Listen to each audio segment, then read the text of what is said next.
神様、見ていらっしゃいますか。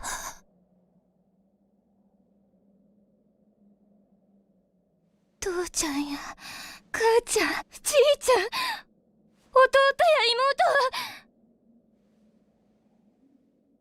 そちらに着きましたか。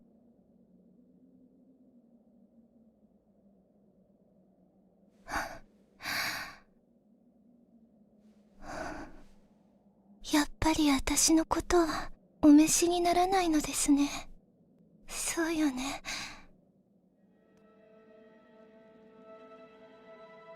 あんなにも悪い人たちがいるなんて、あんなにもあなたの罰を恐れない人たちがいるなんて、指輪を盗んだあの瞬間みたいに、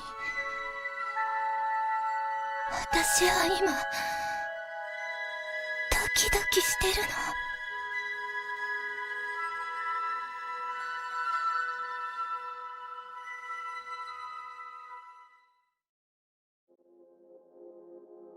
A través de la corta historia del manga y anime modernos, un tropo recurrente en las historias de acción o pelea, independientemente de ser neketsus, seinens o shoujos, son los power-ups, el vencer un obstáculo simplemente entrenando.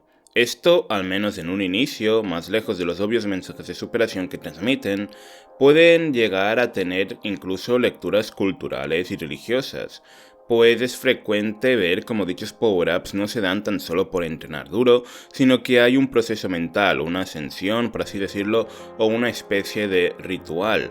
Aunque durante las últimas décadas hemos visto una perversión de esta metáfora, convirtiéndola en algo así como en el sello de un mal escritor o escritora, o en una obra en declive. El principal problema con dicha perversión es que arruinan los mensajes de las obras, no por parecer imposibles, sino por volverse un recurso fácil, por no explorar con suficiente profundidad el mundo de la obra y, más importante aún, el universo interior de cada personaje. Antes de continuar, déjame decirte que si no estás suscrito al canal y ves este vídeo hasta el final y te gusta, que plantees como mínimo suscribirte o compartir el vídeo. Eso me ayudaría bastante a seguir creando más vídeos. Makoto Yukimura, el creador de Vinland Saga, es alguien que no tiene ningún talento para crear historias. Al menos según sus propias palabras. Aún así, para alguien que dice no tener ninguna habilidad, es interesante como en una obra de acción son las palabras lo que más logra destacar, el mensaje por encima de las armas. Bien, este podría ser un aspecto superfluo, una anécdota casi, la de un manga que prefiere el desarrollo a la acción, tan solo uno entre muchísimos otros. Pero aquí es el contexto lo que hace de esto algo bastante interesante.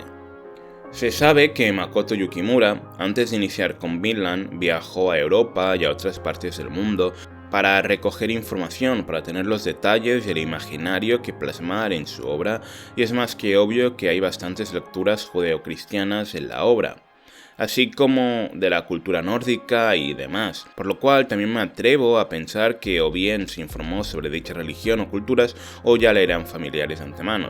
Pero estamos hablando del mismo señor que para escribir su manga Planetes contactó a la agencia espacial para recabar información, así que la primera opción me suena mucho más viable.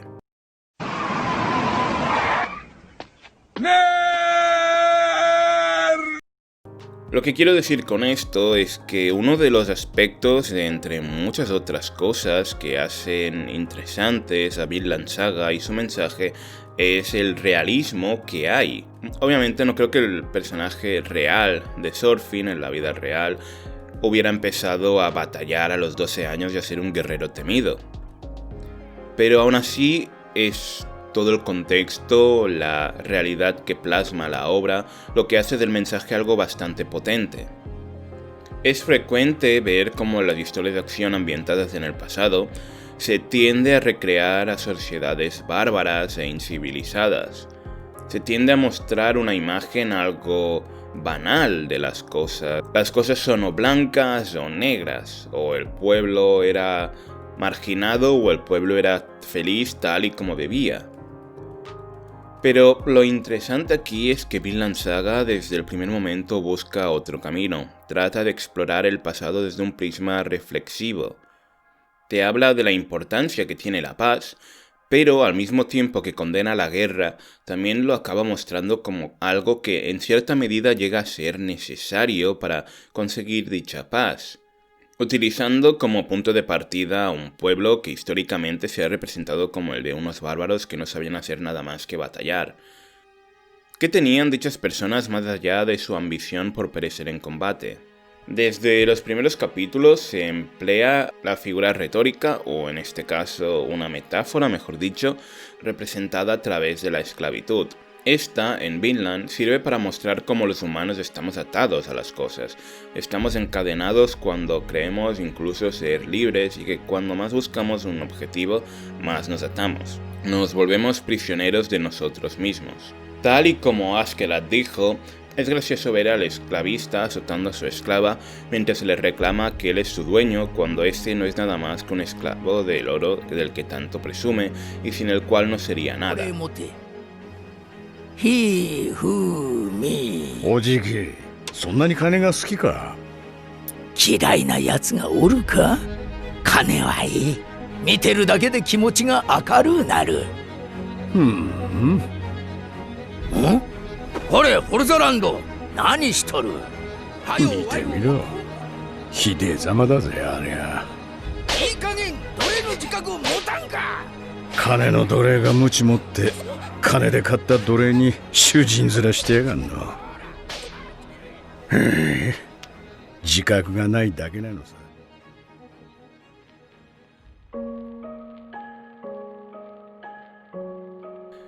Pues es que en esta obra, en algún momento, todos han sido esclavos de algo. Por ejemplo, el mismo Sors, durante sus años como soldado, a pesar de ser respetado y temido, estuvo a las órdenes de otras personas, peleando batallas que no eran suyas y arrebatando vidas de gente que no tenían absolutamente nada que ver con él. Incluso el escaparse con su mujer para dejar de ser un soldado es un ejemplo. Si Sors quería estar con esa mujer, este debía pedir la mano de esta a su padre, el jefe del ejército, si no me equivoco, y como es obvio permanecer en dicho lugar. Al final todos en cierta medida somos, o al menos hemos sido, esclavos o posesiones de algo, nos guste admitirlo o no. Por ejemplo, hoy en día es cada vez más frecuente ver cómo la gente se obsesiona con la idea del éxito financiero, lo que tan solo es un reflejo de la misma sociedad desde que somos pequeños, y el mismo sistema de educación, por ejemplo, fomenta esto, aunque ciertamente diga no pretenderlo, al empezar a dividir a las personas por cursos con base en la edad y no en su capacidad, y en esos mismos cursos crear grupos en base al nivel de cada alumno, empezar a otorgar notas, lo cual en un principio no está mal, pero hacen que se vuelva un mecanismo social de casi exclusión debido a la naturaleza humana de competir por todo y juntarse con los miembros más aptos, y esto es algo que incluso podemos ver en cómo el profesorado trata mejor a los alumnos con buenas notas, y esto no me lo invento yo, hay muchos experimentos psicológicos que demuestran cómo los alumnos pueden mejorar o empeorar en función de cómo el profesorado trata a estos alumnos. Aunque he de decir que hablo desde mi experiencia, quizás el sistema educativo que tú has experimentado es completamente diferente, pero a lo que voy es que en toda sociedad suelen existir ideas sobre cómo debes vivir la vida o expectativas a cumplir que de forma consciente o inconsciente tratamos de materializar y por ende nos volvemos prisioneros de estas. Pero como dije al principio, algo que me gusta de esta obra es su capacidad de hacer que las palabras destaquen sobre las armas. Una de las frases más icónicas de Sors y de toda la obra en general es que nadie en el mundo es nuestro enemigo. Esto es una frase bastante literal, pero no por ello ingenua, aunque en un primer momento pueda parecerlo, debido al contexto de la obra. Seguro que es más que obvio, pero nunca viene mal recordar que actualmente, al menos en muchos países, vivimos en uno de los tiempos más calmados y con mejor calidad de vida en comparación a no hace más de 100 años, por ejemplo. Y si hablamos en cuestión de calidad de vida, incluso siendo una persona de bajos recursos, tan solo hace falta comprar las diferencias notorias que tendrías hace tan solo 40 años en la misma situación. Antes las guerras o la calidad de vida relativamente malas eran una constante. Bien es cierto que cuando hablamos del pasado, o bien lo magnificamos con frases del estilo «antes la gente era más amable y olía a limón», o hablamos de ello como si fuera una historia de terror con cosas del tipo «antes cada 5 minutos se te había muerto un primo y cada semana había una guerra». Pero es innegable que la humanidad en muchísimos aspectos ha mejorado para bien, aunque con las redes sociales parezca todo lo contrario. Cabe aclarar que cuando me refiero a calidad de vida no me refiero a la devaluación de una moneda frente al dólar, lo que obviamente también afecta, pero más bien me refiero a las oportunidades de ascensión laboral, a la medicina, al acceso a la medicina o a un médico, acceso a alimentos, la discriminación, la aceptación de las personas, etc. A lo que voy es que antes, en la época en la cual se ambienta esta obra, el clima de guerras y mala calidad de vidas eran una constante. Territorios enemistados desde hace mucho al punto de transmitirse el odio entre pueblos a través de cuentos y leyendas, como podemos ver en Askeladd y las historias de su madre. O culturas como la vikinga, que a modo de mecanismo utilizaban el imaginario de que morir en combate era el mayor honor para una persona, y que eso solo le traería el respeto de los dioses en el otro mundo al llegar al Valhalla. Cosa que podemos ver en los primeros episodios, en cómo los niños vanaglorian el combate, a pesar de nunca haber visto de cerca una guerra y no comprender los horrores de una batalla real, no comprender los horrores de lo que es matar a otra persona, arrebatar una vida o perder a tus seres queridos. Que esto también es algo que el cine y la literatura se han encargado de embellecer bastante, al convertirlo en una idea de buenos contra malos, y ni se hable de los videojuegos. Muchas veces se cae en maquillar la guerra y los errores de esta, cosa que es bastante interesante en relación con la frase de Thors y a la obra en general, pues como dije antes, las palabras están por encima de las armas, siendo que la obra siempre explora las consecuencias y las razones de estos fenómenos que parecen estar ligados a la esencia humana. Y ya que hablamos de esencia humana, debemos ver cómo la obra la utiliza para desarrollar todo esto. Sabemos que las religiones, nos guste o no, han tenido tanto impactos positivos como negativos a lo largo de la historia. Se sabe que la moral y las éticas imperantes en sociedades americanas y europeas provienen del cristianismo, y precisamente en Vinland Saga estas juegan un rol fundamental en esta primera temporada. La primera vez que vemos esto de forma explícita es cuando Thorfinn, malherido y perseguido por unos soldados, encuentra refugio en una casa guardada por una señora mayor y su hija, que ni siquiera se pueden comunicar debido a las barreras del idioma. La señora decide acogerlo y darle cuidados a pesar de ver que es un soldado enemigo. En un principio por la idea religiosa de la compasión, el brindar la mano, etc. Y también al ver que se trata tan solo de un niño. Se trata de un adolescente que ni siquiera debería estar involucrado en algo tan cruel. Posteriormente, la señora y el pueblo acaba arrasado, pues parece ser que la misión de Thorfinn era nada más que verificar al rival y avisar a Askeladd y a sus hombres de cuándo era idóneo a atacar y saquear el pueblo. Aquí hay una escena que me gusta mucho, y es cuando Thorfinn se queda viendo a la señora, quien hace contacto visual con él, y sin decir ni una sola palabra se pueden entender un montón de cosas. Puedes intuir cómo la señora, tan solo por su rostro y por su mirada, se siente decepcionada con la humanidad, cómo se siente traicionada, la tristeza que le da ver a un adolescente estar envuelto en semejante barbarie, para al final acabar desvaneciéndose entre la multitud de soldados, a lo cual Thorfinn tan solo gira el rostro con algo de resignación y se une al resto de soldados como queriendo decir: bueno, así es la vida, esto es lo que soy ahora. Lo que más me gusta de esto es que la religión ciertamente no ha tenido ningún peso, simplemente ha tenido peso en las acciones previas de la señora. Cuando ves esta escena, lo que piensas no es: oh, bueno, pero como fue buena persona, ahora se irá al cielo. Lo que en realidad ocurre es que esta escena te deja pensando que la humanidad está condenada, que los actos de bondad son efímeros y muchas veces ni siquiera traen consecuencias positivas. Más bien todo lo contrario, como hemos visto.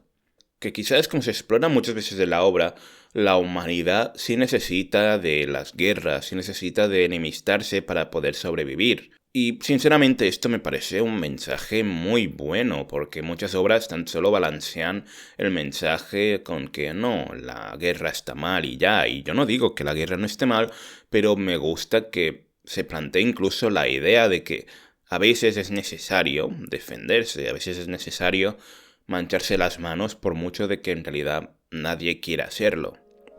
La segunda vez que vemos algo similar es cuando se saquea un pueblo cristiano. Lo interesante del capítulo es que está protagonizada por una chica de ese poblado quien al principio, antes del saqueo, se sentía mal y se escondía de los demás por haber robado un anillo en el mercado de una ciudad cercana, desobedeciendo así el mandamiento de no robar, preguntando a Dios que si bien estaba mal lo que había hecho y que se sentía mal por ello, si no es que ella se merecía algo bonito, pues es una buena persona. Aquí en cierta forma también se explora un poco la idea de que si bien está mal robar, de todas formas tampoco le ha hecho daño a nadie o algo similar, y esas cosas que nos planteamos cuando hacemos algo socialmente reprobable y sobre todo desde un punto de vista de la moral religiosa que imperan en nuestras sociedades, y nos ponemos a pensar en todo lo que encierra esta idea de que si de verdad es tan malo que ciertos actos como robar un anillito de verdad cabrean a una entidad superior como es Dios, si de verdad son cosas tan malas como para condenarte al infierno por la vida eterna. Después de la masacre, de la cual ella sobrevive, pues cuando esto ocurre ella estaba precisamente alejada de los demás, rumiando sobre estas cuestiones sociales y religiosas, se pone a caminar de noche, sin rumbo alguno, en medio de una nevada, para acabar preguntándose a sí misma si es que Dios ha mandado a esos hombres bárbaros como castigo y cómo es que éste permite estas cosas. Todo ello acompañado de un paisaje feroz, como es la nieve, el cual también se ve enorme en comparación a la chica y que hace que la perdamos entre la inmensidad de la escena. Esto me parece un juego muy interesante, pues por un lado está el elemento religioso o místico de interpretar los sucesos como obras divinas o más bien cuestionar si existe en realidad una divinidad, si existe una justicia en este mundo. Por otro lado está el contraste del paisaje que te muestra lo pequeño e insignificante que es un ser humano frente a la naturaleza, que quizás si existe un creador o algo por encima de nosotros, no somos ni mucho menos lo más importante para ese ser o esa entidad, que quizás no somos mucho más importantes que una flor, que quizás interpretamos la divinidad como algo que solo se centra en nosotros, como hacemos en religiones como en la Biblia, en el Islam y de otras religiones donde Dios nos escogió por encima de todos los otros seres vivos. Y quizás la única diferencia que tenemos con otros seres vivos es que somos más inteligentes y nada más.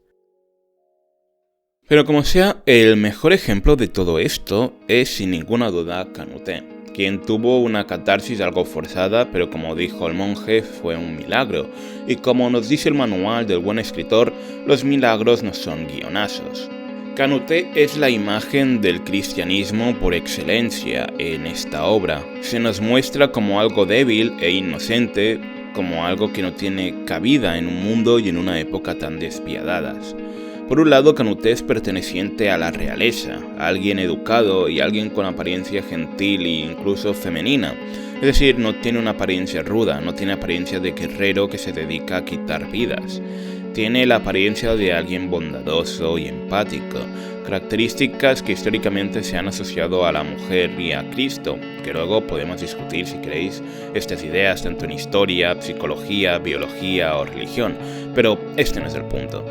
El punto aquí es que Canute de alguna forma es una encarnación del cristianismo en la obra, alguien de realeza, alguien casi divino por la forma en que ésta era tratada y por cómo ésta gobernaba en ese tiempo, pero que al mismo tiempo es débil e inocente y de aspecto bondadoso, pero más importante aún, representa la paz que no es posible en un ambiente de entreguerras, la razón por la cual Sors huyó del ejército y buscaba que su hijo no se involucre en este mundo, porque corrompe a las personas y no es posible mantenerse.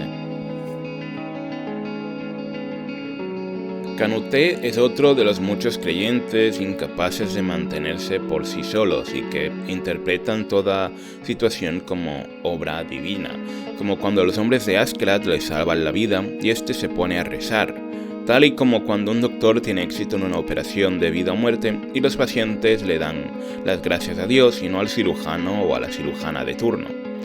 Todo esto hasta comprender las palabras del monje, las cuales hay que decir que son bastante vagas, por Dios. Y me gustaría creer que el autor hace esto de forma intencional, para que cada quien se haga su propia idea. Digo que me gustaría creer eso porque ni yo estoy seguro, la verdad. A mi entender, el amor aquí, al ser un monje quien habla de ello, se ve desde la visión religiosa y casi paternalista de un ser divino, donde todos los individuos, animales, plantas e incluso el clima tienen el mismo valor, que en esencia el mundo está conformado por todos y como criaturas creadas por un Dios bondadoso, deberíamos tener una cierta armonía, aceptar nuestra condición y no perdernos en el lujo y aceptar las cosas como son. Creo que esto también explica la idea de que lo contrario al amor puro es la discriminación, puesto que nosotros decidimos amar, ignorar u odiar a otras personas, a distintos climas, animales, etc. Por ejemplo, el monje te diría que tú no sientes amor por los perros, pues cuando buscabas adoptar a un perro te pusiste a descartar a los que se veían feos, rudos, viejos, etc. Por lo tanto, eso no era amor, sino discriminar. Al menos es el ejemplo que puedo entender. Aunque luego se vuelve más confuso, pues anteriormente también el mismo monje menciona que es el amor el que da valor al dinero, las mujeres, el alcohol, etc. O quizás más bien quería decir que todas estas cosas forman parte del todo, de una armonía, de la naturaleza que conforman el amor. No lo sé, es algo bastante confuso, pues el planteamiento es muy vago. Si vosotros interpretáis otra cosa, me encantaría leerlo en comentarios porque, sinceramente, yo tampoco acabo de comprender muy bien a qué se refiere con el amor. Quizás, como digo, se refiere a formar parte de esta obra divina. Puede que el monje en el fondo se esté refiriendo a que los humanos hemos perdido la capacidad de conectar al haber sido expulsados del paraíso y que ahora debemos rogar por el perdón de Dios.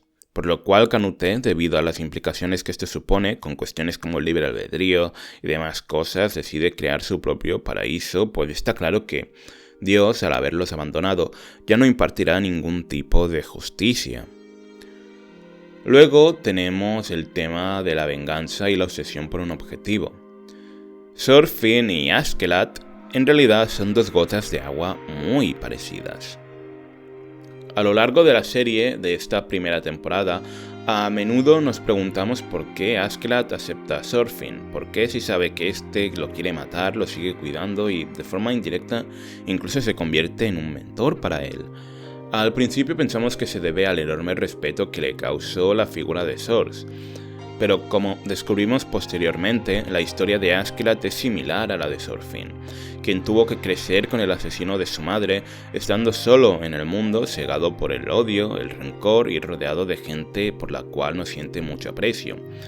El fallecimiento de Bjorn, o Born, como se pronuncie, la mano derecha de Askeladd, me pareció muy triste, no por el fallecido, quien sinceramente siempre me dio bastante igual, sino por Askeladd, por cómo esto llega a representar lo vacío que está el personaje por dentro, un personaje que a la vez es tan complejo, es decir. Por eso en su lecho le hace la pregunta a Thorfinn de qué hará con su vida. Askeladd se da cuenta de lo vacía que ha sido su existencia, siempre en combate, sintiendo ira y desprecio por quienes lo rodean, incluso por aquellos como Bjorn, quien lo respetan tanto como un camarada, e incluso como una amistad. Askeladd, en cierta forma, se ve reflejado en Thorfinn, ha desarrollado una especie de cariño hacia él, o un respeto por aquel joven del cual se convirtió en el asesino de su padre, tal y como le ocurre al mismo Askeladd, y supongo que al estar siempre con él, solo le supone un recordatorio constante de eso mismo.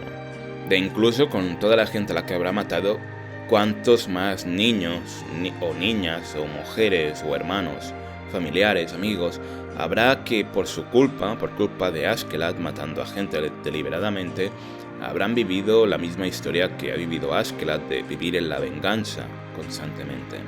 Es por eso mismo que creo que Askeladd siente tanto respeto por Source y por Canute, sorprendentemente, por ser dos personas que podrían tener ejércitos y cumplir grandes gestas, pero que sin embargo disfrutan de la vida, no tienen odio hacia nadie en sus corazones. Es decir, que no son personas como los plebeyos o campesinos quienes están atados a un estilo de vida para siempre, mayormente. Es gente que tiene la oportunidad de hacer grandes cosas, de liderar ejércitos o construir nuevos países, pero que sin embargo deciden estar en armonía con el mundo, deciden que para ellos es más importante vivir y no dedicarse simplemente a vivir en odio y arrebatar otras vidas. Bueno, esto ha sido todo por hoy. Sé que este manga y anime da para muchísimo más, pero como sabéis y llevo repitiendo mucho, me he comprometido a hacer que este canal crezca lo más posible hasta diciembre, y ello también conlleva mantener un ritmo, eso sin contar mi vida personal, el trabajo, etc. Aún así he puesto lo mejor de mí en el tiempo que he tenido, sin poderme dar muchos lujos de desarrollar o indagar mucho más en la obra. Así que espero que os haya gustado. Dicho esto, nos vemos en la próxima.